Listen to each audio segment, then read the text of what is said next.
cerraron por la lluvia. Sí, porque esta es la bajada, mira.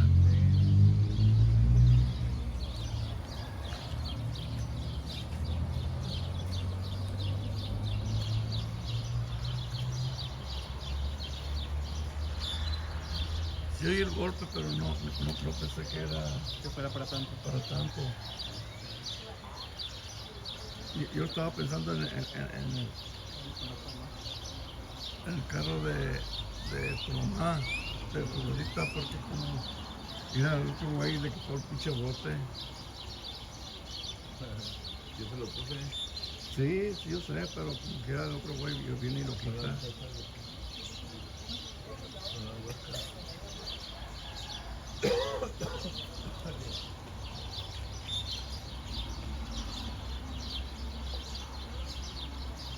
Hasta los 6 bajes, entonces.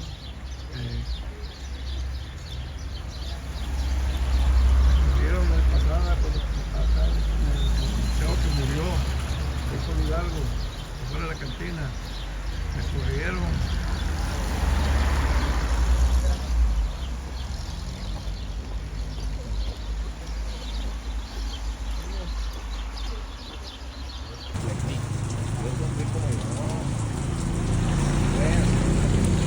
¿Te ayudas?